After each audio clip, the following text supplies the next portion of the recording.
Bonjour, ici Sylvain Martins. Dans ce tutoriel, je vais vous parler du HTML. Vous n'allez pas coder pour le moment afin d'être plus prêt le moment que ça va être le temps. Le HTML, c'est le langage web qui dit à votre navigateur comment que la page est affichée. Si vous allez, exemple, sur un site internet, vous allez voir quand vous faites CTRL-U, ça vous affiche le code HTML qui a été utilisé sur la page. Ça, c'est le code HTML. Le code HTML s'écrit avec des balises. Ça, c'est une balise. Ça, c'en est une autre. Ça, c'en est une autre. Vous avez des balises pour des listes, des textes en gras, des formulaires, des titres, des sous-titres, un peu pour tout, des boutons, n'importe quoi. Pour écrire, on va vous faire un petit exemple. Donc, je crée un nouveau fichier, une nouvelle page HTML. Ça me donne une petite page internet HTML déjà faite. Je vais l'enregistrer. Allez l'ouvrir. Donc voilà, là j'ai ma page. Je peux faire CTRL-U pour voir mon code. Dans le fond, tout ce que j'ai dans ce code-là, c'est la page en tant que telle plus le titre. Pour vous donner un exemple, on peut dire un texte en gras. Voici un texte gras.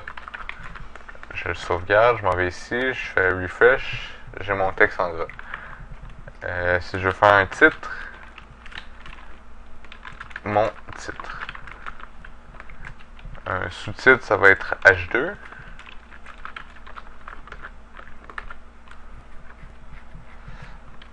Et puis une liste, on va dire UL. Puis on va donner les éléments de notre liste.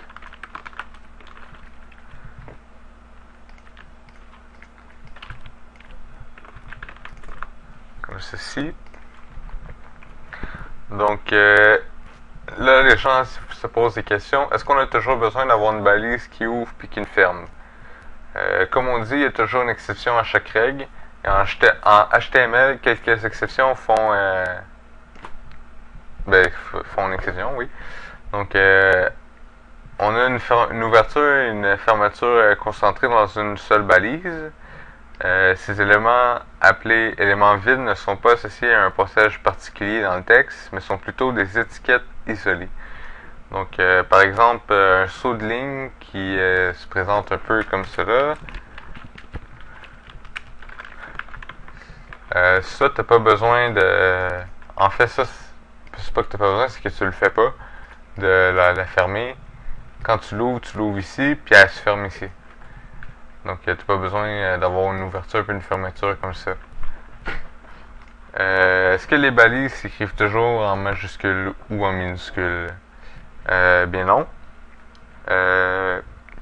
La plupart des navigateurs se soucient guère que vous tapiez vos balises en majuscule ou en minuscule, ou un mélange des deux, que ce soit comme ça ou comme c'est ici. Ça va marcher pareil. Par exemple, quoi qu'il en soit, la méthode correcte est de taper les balises en minuscules. On va tout remettre en minuscules. Ça serait bien que vous preniez l'habitude de toujours les écrire en minuscules. Et pour ceux qui se demandent où est-ce que je dois placer mes balises, vous placez vos balises dans un document HTML, .htm, .html. Aussi, ça marche .php, mais ça va être pour plus tard, puisqu'on va faire nos pages en PHP plus tard.